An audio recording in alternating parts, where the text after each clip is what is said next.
कल्याण के लिए, अपने संतोष के लिए। और 17 पुराण लिखने के बाद, एक वेद के 4 विवाह करने के बाद भी उन्हें संतोष प्राप्त नहीं हुआ।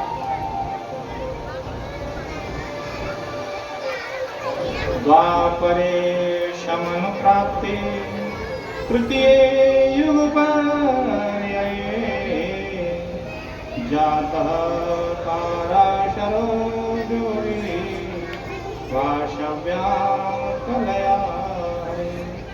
सूजी कहते ऋषियों, जिस समय द्वापर के अंत में भगवान के कलावतार वेद व्यास जी का प्राकट हुआ, तब अपनी दिव्य दृष्टि से कलयुग पर उनकी दृष्टि पड़ी।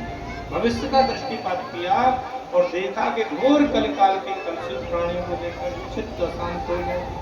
कलयुग का जब रूप वेद व्यास जी ने देखा तो उनका चित्त एकदम अशांत हो गया। इन जीवों का कल्याण कैसे हो?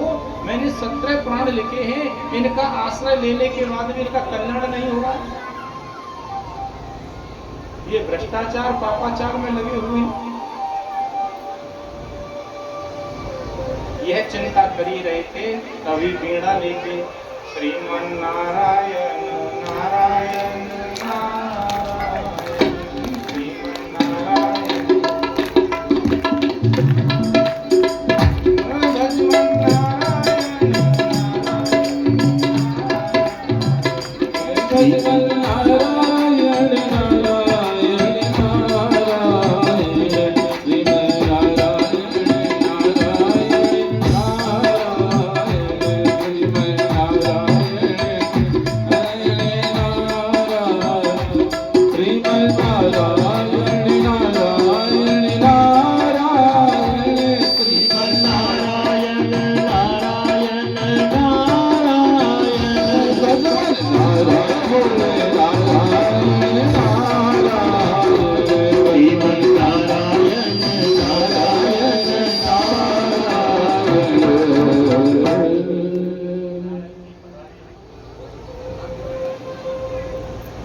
व्यास जी का संतोष देखकर नारद जी पधारे।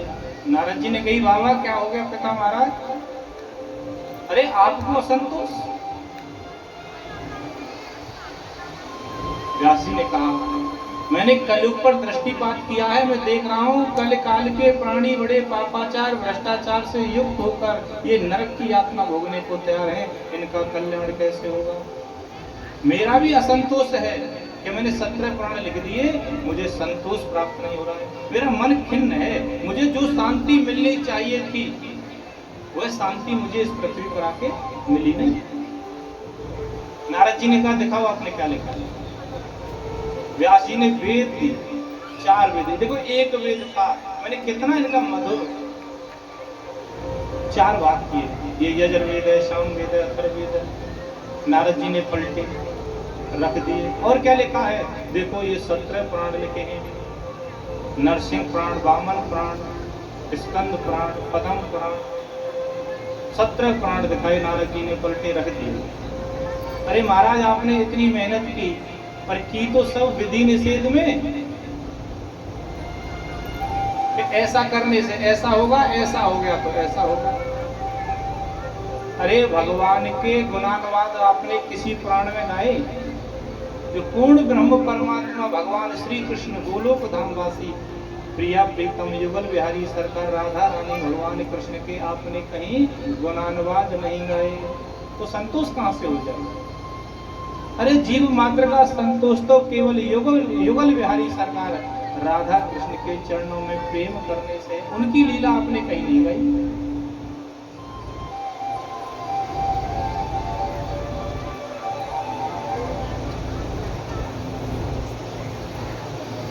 नारद जी ने उन्हें याद दिलाया, स्मरण जरा, क्या भगवान के गुणानुवाद गाइए। और नारद जी ये संदेश देकर देवलोक में श्रीमन नारायण नारायण करते हुए बीना बजाते हुए चले गए। व्यास जी महाराज अपनी गुफा से निकले। बद्रीनाथ में है व्यास गुफा।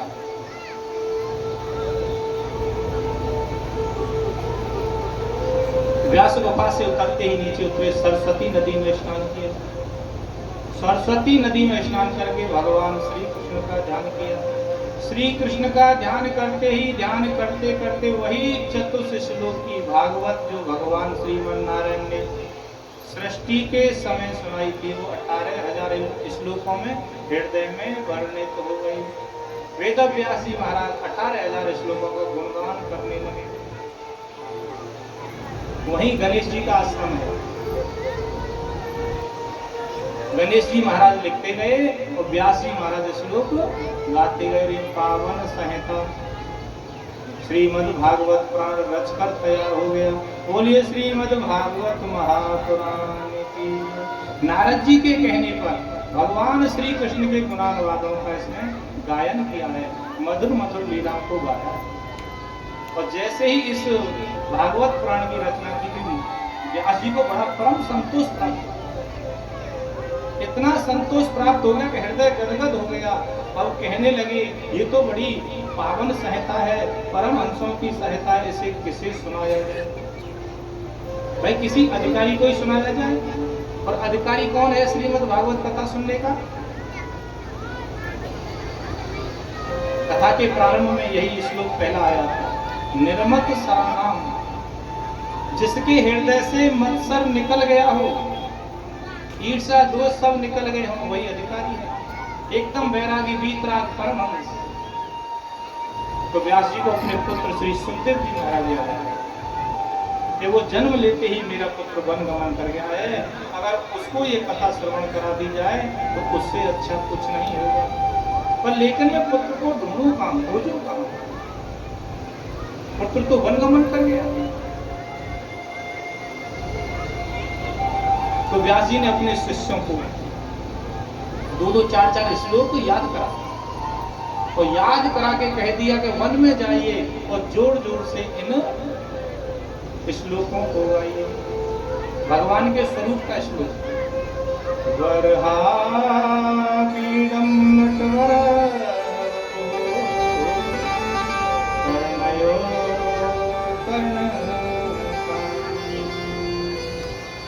वेदवांश कनिककपिशं वेजयन्ती रन्ध्रानवीनोरधरसुधया पूयन्निगोपवृन्दे वन्द्यारण्यं स्वपदनमनं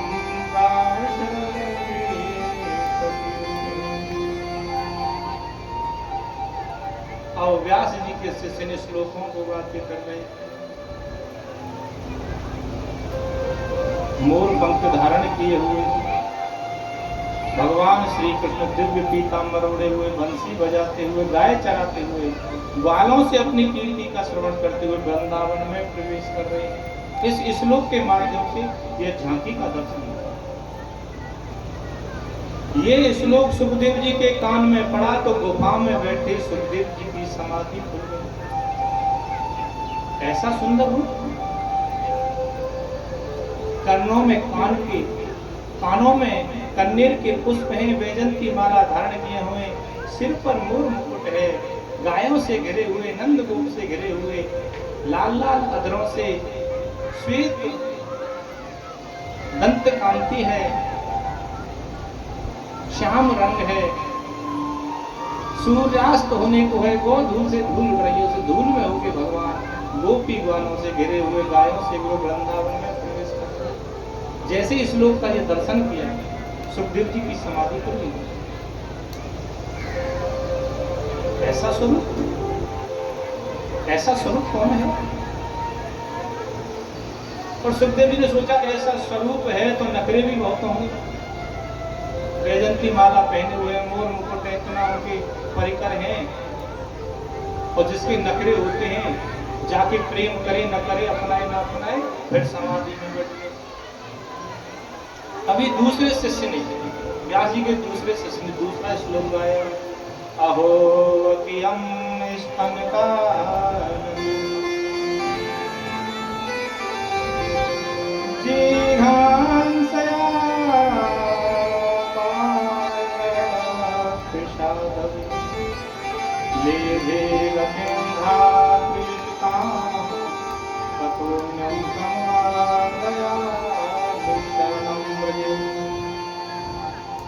अहो वक्यम। अहो शब्द एक आश्चर्य का शब्द है। ऐसे हम कोई बात होती है ना, कहते ओहो हो, तो संस्कृत में कहते हैं अहो। अहो वक्यम। वकी और वका दो भाई थे, और इनकी बहन थी पूतना। वकी की बहन, बकासुर की बहन पूतना, उसे बकी कहते थे। कि बकी नाम पूतना का है, बकासुर की बहन है। अपने स्तनों में जहर लगाकर उस कृष्ण कन्हैया को स्तनपान किया। उस कृष्ण कन्हैया ने उसको भी वह गति दे दी जो बाद में यशोदा मैया की। पहले श्लोक में भगवान का स्वरूप और दूसरे श्लोक में भगवान की करुणा। जब सुखदेव महाराज ने भगवान की एक करुणा सुनी, गुफा से अरे भैया, ऐसे स्वरूप माधुर्य के, ऐसे रसमय भगवान श्री कृष्ण के और 2-4 श्लोक हमें सुनाइए। अब चेलाओं ने कह दिया महाराज हमें तो ये 2 श्लोक ही हैं। अब तुम्हें ज्यादा सुनने हो तो हमारे गुरुदेव भगवान के पास 18,000 श्लोक हैं। कहाँ है आपके गुरुदेव भगवान? अब शिष्य आगे आगे और सुखदेव जी पीछे पीछे। अब व्यास जी महाराज के पास आगे। अब व्यास जी महाराज ने सुखदेव को देखा, हृदय से लगा लिया। ये कृष्ण की महिमा है, ये कृष्ण का स्वरूप है। जैसे कृष्ण लिखते हैं ना, कृष्ण में जो री है ये वो कांटा है। जैसे मल्लाह जब मछली पकड़ता है तालाब से तो धागे में ऐसा ही कांटा लगाता है। कांटे में आटा होता है, और आटे में वो मछली जब कांटे को पकड़ती है तो मल्लाह की हो जाती है। ऐसे ही भगवान श्री कृष्ण के, कृष्ण में वो री है, ये वही कांटा है। ये संसार में मन रूपी मछली इस संसार रूपी तालाब में विचरण कर रही है। जब गुरुदेव भगवान उस सूत के धागे में भगवान कृष्ण रूपी कांटे को लगाकर हमारे मन को फंसाते हैं, तो हमें सदैव के लिए भगवान कृष्ण के कर देते हैं। जैसे मल्लाह की सदैव के लिए वो मछली हो जाती है, मल्लाह के पकड़ में आने के बाद मछली संसार रूपी तालाब में नहीं जाती। ऐसे ही ये मन हमारा संसार रूपी तालाब में विचरण कर रहा है। गुरुदेव भगवान अपने ज्ञान के धागे में कृष्ण रूपी कांटा लगाकर हमारे मन में फंसाते हैं और खींचकर सदैव के लिए भगवान कृष्ण के कर देते हैं। ऐसे ही सुखदेव भगवान कृष्ण रूपी कांटे में फंसकर शिष्यों के साथ व्यास जी के हो गए, और व्यास जी ने वह सुखदेव भगवान को कथा श्रवण कराई, आत्मसात करा दिया। सुखदेव भगवान ने श्रीमद् भागवत कथा का रसपान किया। रसपान करके व्यास जी ने आदेश दिया कि पुत्र जाओ, इसे जन जन तक पहुंचाओ, प्रचार प्रसार करिए। ये संसार रूपी जल में ये भ्रमण करने वाले कलुषित प्राणियों का मन को खींच खींच कर भगवान श्री कृष्ण की शरण में लगाई। उन्हीं सुखदेव महाराज ने अवसर आने पर परीक्षित महाराज के सामने यह भागवत कथा पढ़ो। सुखदेव जैसे परमहंस 7 दिन तक उनके सामने बैठे रहे। ये सूत जी महाराज सौनक जी से कह रहे हैं कि भाई ये वही भागवत सुखदेव जी ने परीक्षित महाराज को सुनाई। 7 दिन बैठे। सौनक जी ने प्रश्न करते रहे, महाराज हमने तो ये सुना था सुखदेव जी तो गौदोहन काल से कहीं ज्यादा टिकते नहीं है। वो ऐसे ही टिकने वाले होते तो माँ के गर्भ से निकलते वो तो वन को चले गए, वो संसार में 7 दिन बैठे क्यों और कैसे बैठे? और महाराज परीक्षित को क्या आवश्यकता पड़ी कि 7 दिन कथा श्रवण करने की? वो चक्रवर्ती सम्राट थे, उन्होंने 7 दिन अगर कथा सुनी तो राजपाट किसने संभाला? ये प्रश्न सौनक जी ने सूत जी से किया। सूत जी कहते हैं ऋषियों, यदा मृधे कौरव संजयना वीरेशवतो वीरगतिं गतिषु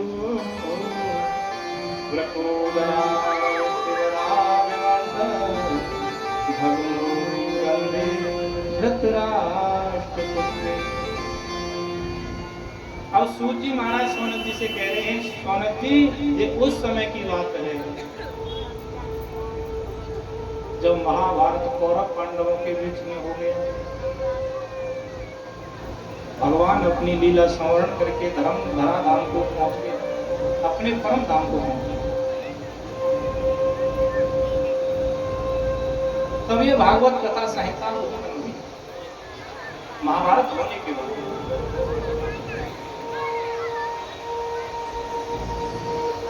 अब सौनक जी वह कथा सुना रहे हैं, सूत जी महाराज वह कथा सुना रहे हैं कि यह कथा सुखदेव जी ने राजा परीक्षित को क्यों सुनाई। कह रहे हैं उस समय की बात है जब महाभारत युद्ध में सभी कौरव मारे गए और पांडवों को विजय श्री प्राप्त हो गई। अंतिम युद्ध में विशाल भीमसेन की गदा से दुर्योधन की जंगा तोड़ दी गई। दोनों जंगाएं टूटी हैं, दुर्योधन की रणभूमि में बिलख रहा और शाम को विजय घोष महाभारत युद्ध का हुआ। अपने अपने शिविर में सोने लगे। भगवान कृष्ण ने कही भाई बहुत युद्ध किया है, युद्ध जीता है, तो जीत की खुशी में अन्वेषण करेंगे, विजय का उत्सव मनाएंगे। और भगवान कृष्ण कन्हैया तो उन पांडवों को लेकर शिविर में नहीं रहने दिया और विजय घोष का उत्सव मना रहे हैं। इधर रणभूमि में जंघाओं का टूटा बिलख रहा है दुर्योधन और तड़प रहा है। तभी द्रोणाचार्य महाराज के पुत्र अश्वत्थामा पधारे। कहने लगे मित्र ये तुम्हारी दुर्दशा मुझे देखी नहीं जा रही, आप तो बड़ा कष्ट पा रहे हैं। दुर्योधन कह रहा है मुझे इस बात का कष्ट नहीं कि हम 100 भाई थे 100 मारे गए, मुझे इस बात का कोई कष्ट नहीं। अरे मुझे तो कष्ट इस बात का है कि कुंती के 5 थी, 5 पर आंच नहीं आई। मुझे इस बात का कष्ट है अगर उनमें से एक भी मर जाता तो कम से कम मेरे प्राण शांति से निकल जाते। मेरे प्राण नहीं निकल रहे हैं। मेरे प्राण इसलिए नहीं निकल रहे कि मेरे 100 भाई मारे गए, मुझे दुख इस बात का नहीं है, युद्ध में मरते रहते हैं, पर हमारे 100 भाई समाप्त हो गए, सेना समाप्त हो गई, उनकी के 5 में से एक को आंच नहीं। मैं इसलिए अब अश्वत्थामा कह रहा है अरे मित्र तूने मुझे मौका नहीं दिया युद्ध में, अगर मौका दिया होता तो मैं 5 के सर काट के तेरे चरणों में रख देता। दुर्योधन ने कह दिया ये गाजर मूली का खेल नहीं। द्रोणाचार्य कृपाचार्य पितामह भीष्म जैसे तिम तिमिंगल योद्धा परास्त हो गए और तुम कह रहे हो मैं 5 की। तिम तिमिंगल समझे? तिमी तिमिंगल। तिमी कहते हैं समुद्र में एक मछली होती है, वो एक जहाज को निगल जाती है, उसे कहते हैं तिमी। एक जहाज को अपने मुख में निगल जाती है और जहाज ऐसा नहीं होता पानी का जहाज एक बढ़ौता काम बस जाए ऐसा होता है, वो होती है तिमी। और उस मछली को भी वो दूसरी मछली निगलती है उसे कहते हैं तिमिंगल, और उस मछली को भी निगल जाए उसे कहते हैं तिमिंगल। पितामह भीष्म को तिमिंगल कहा गया, तिमिंगल। पितामह भीष्म जैसे योद्धा परास्त हो गए, तुम कह रहे हो अरे महाराज कैसी बात कर रहे हो, मित्र मैं अभी गया और 5 के सर आपके चरणों में ला के रखा। अश्वत्थामा दौड़ा और पांडवों के शिविर में पहुंच गए।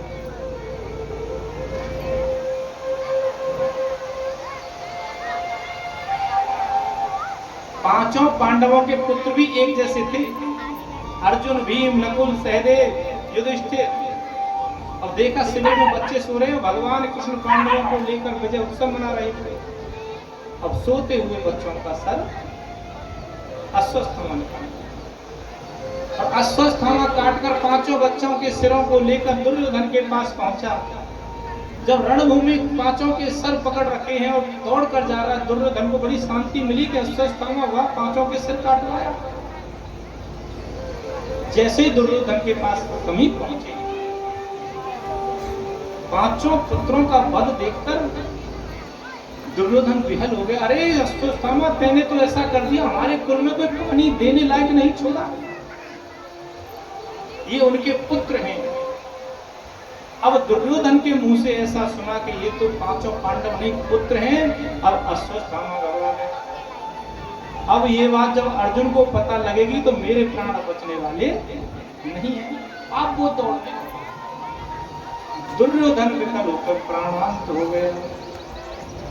जैसे ही प्रातः हुआ द्रौपदी को पता लगा कि मेरे 5 कि माँ के सामने अगर पांचों पुत्रों के सब पड़े हों, उस माँ पर क्या बीतेगी। द्रौपदी विहल विखल विलाप करने लगी, सर पीटने लगी। अर्जुन को पता लगा भगवान ये हिमाकत, सारे योद्धा मारे गए, ये हिमाकत कौन कर सकता है। भगवान ने कह दिया ये अश्वत्थामा कर सकता है। अब तो अर्जुन ने गांडीव धनुष उठाया और ये प्रण कर लिया कि मैं अश्वत्थामा का वध करके ही, और वध करूंगा नहीं, घसीट के लाऊंगा और बिलखती हुई द्रौपदी के चरणों में उसके सर को पटकूंगा। अब अर्जुन रथ लेके भागा।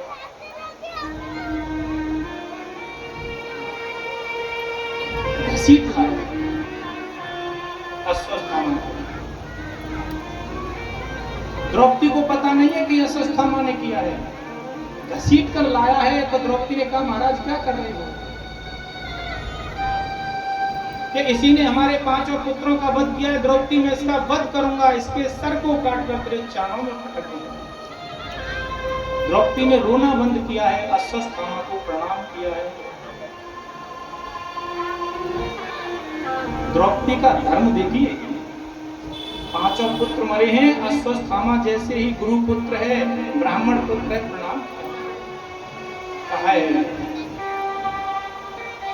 पार्थ अर्जुन से कहते थे पार्थ ये काम उचित नहीं है, धर्म के विरुद्ध है, ये ब्राह्मण है, ब्राह्मण के बाद गुरु पुत्र है, और गुरु पुत्र गुरु के ही बराबर पूज्य है।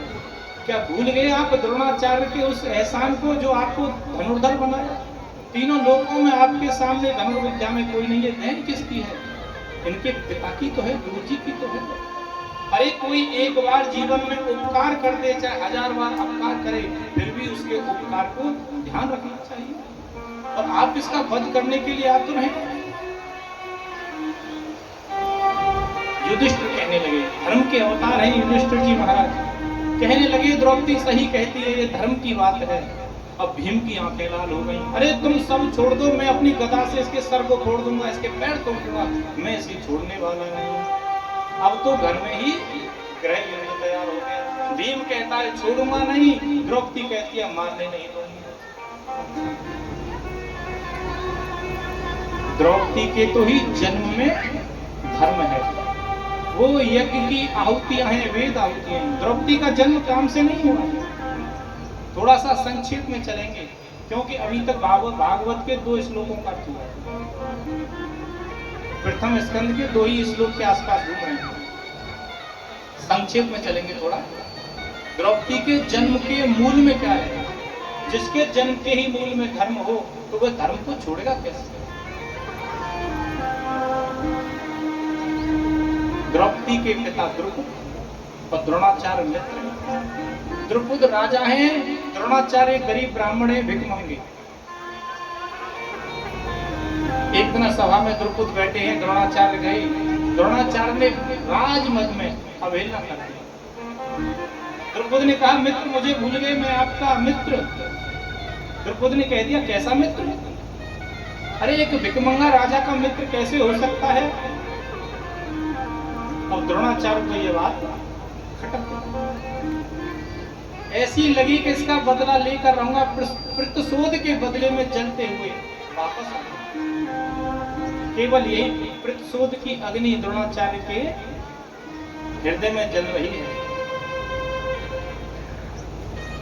जब 5 पांडवों को द्रोणाचार्य ने विद्या दी, जब धनुर्धर अर्जुन विद्या ग्रहण करने के बाद बोले महाराज गुरु दक्षिणा क्या होगी, मानी एक ही गुरु दक्षिणा है या द्रुपद को बांधकर मेरे सामने ले आए।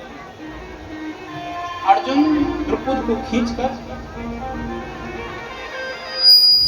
द्रोणाचार्य के चरणों में रख दिया। जब द्रोणाचार्य ने कहा महाराज अब तो मित्रता कबूल हो सकती है, अब तो आप राजा नहीं, आप मेरे बंदी हैं। मेरे चेला ने आपको बंदी बनाया हुआ है, इस राज्य का मालिक मैं हूँ। जब द्रोणाचार्य ने द्रुपद का आधा राज्य अपने पास रखा और आधा द्रुपद के पास रखा, कहा सभा में कहिए कि द्रोणाचार्य मेरा मित्र है। अब समय विपरीत हो गया, द्रुपद ने कबूल कर लिया कि हाँ द्रोणाचार्य आप मेरे मित्र हैं। अब द्रुपद के हृदय में इस बदले को लेने को अग्नि तैयार हो गई कि द्रोणाचार्य से बदला कैसे लिया जाए। जब जनबल धनबल काम नहीं आए, जब मंत्र का बल लिया जाता है, तप बल। अब तो द्रुपद ने यज्ञ किया ब्राह्मणों से, कोई ऐसा पुत्र जन्म ले जो इन पांडवों को, अर्जुन मुझे बंदी करके ले गया है, अर्जुन हताश हो जाए। यज्ञ की वेदी तैयार हुई, यज्ञ हुआ, ब्राह्मणों ने यज्ञ किया और यज्ञ से उत्पन्न हुए एक कन्या और एक पुत्र। पुत्र था धृष्टद्युम्न और द्रौपदी। द्रौपदी का वो श्याम वर्ण, वो कांति, कहते हैं कि जो युवान ब्राह्मण थे, युवावस्था के ब्राह्मण थे, द्रौपदी के उस श्याम वर्ण को देखकर विमोहित हो गए, झमा खाकर गिर पड़े और पहला नाम द्रौपदी का रखा कृष्ण। द्रौपदी का नाम कृष्णा है। वो यज्ञशायिनी, इसके मूल में, उसके जन्म के मूल में द्रौपदी का बचपन नहीं था। युवान 21 वर्ष की द्रौपदी उत्पन्न हुई। उस द्रौपदी का ही विवाह, द्रौपदी के विवाह के मूल में भी और जन्म के मूल में प्रतिशोध था। उसी जो धृष्टद्युम्न है,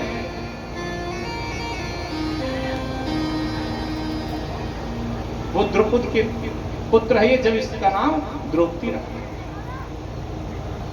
तो द्रौपदी के जन्म में कोई काम नहीं है, किसी स्त्री पुरुष के संसर्ग से नहीं है, क्योंकि वेद यज्ञ से पैदा है। तो वो ऐसी उत्पन्न कन्या, ऐसा ही विभूति कैसे धर्म को भूल देगी? 5 पुत्र नहीं 50 पुत्रों का सिर कट जाए। वो तो यज्ञ की वेदी से, धर्म की वेदी से उत्पन्न है द्रौपदी। भीम कहते हैं छोड़ूंगा नहीं, द्रौपदी कहती है मारेंगे नहीं। युधिष्ठिर कहते हैं द्रौपदी सही कह रही है। अर्जुन बोले कन्हैया टेढ़ी टांग वाले देखते रहोगे, कुछ बताओगे?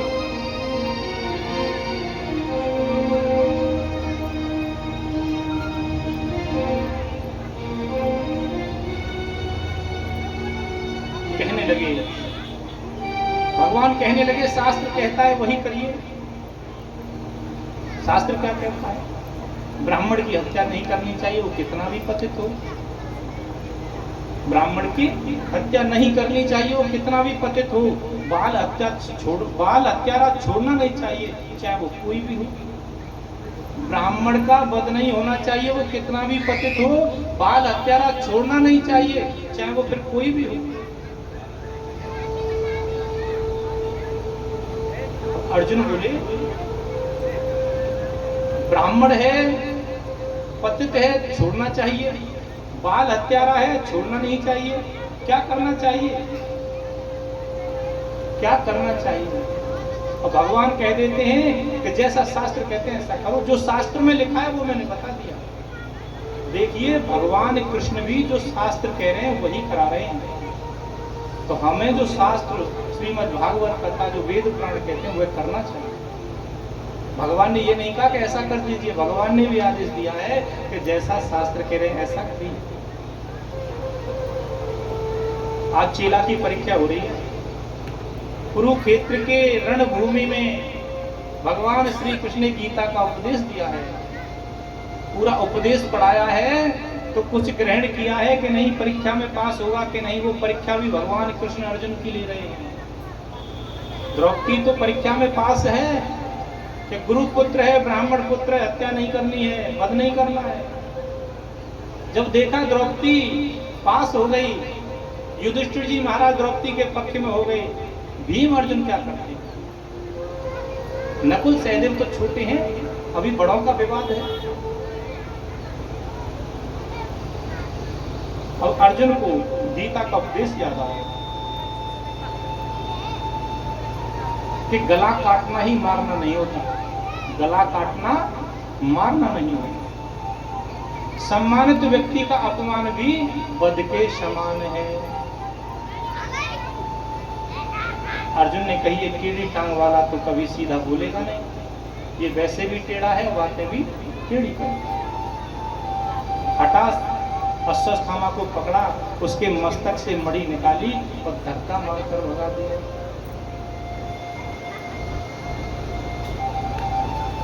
अश्वत्थामा अब कहने लगा मेरा वही नाम अश्वत्थामा नहीं, जब तुम्हारे पूरे कुल में कोई पानी देने वाला भी नहीं छोड़ा, मेरा भी नाम अश्वत्थामा।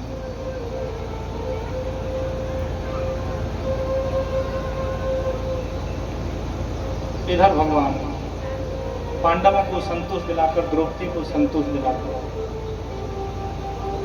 जाने को तैयार हो गए। कहने लगे आपके बीच रहते रहते बहुत दिन हो गए, अब हमारे द्वारकावासी भी हमारी बहुत राह देख रहे होंगे। अश्वत्थामा भी मणि निकाल ली, धक्का दे के मार दिया, वो चला गया, आप विजयी हो गए, आप अपना राज भोगिए। जैसे ही भगवान जाने को तैयार हुए, भगवान का एक पैर रथ पर, एक हाथ रथ से पकड़ रखा है, एक पैर जमीन पर है और एक हाथ से सबका अभिवादन कर रहे हैं।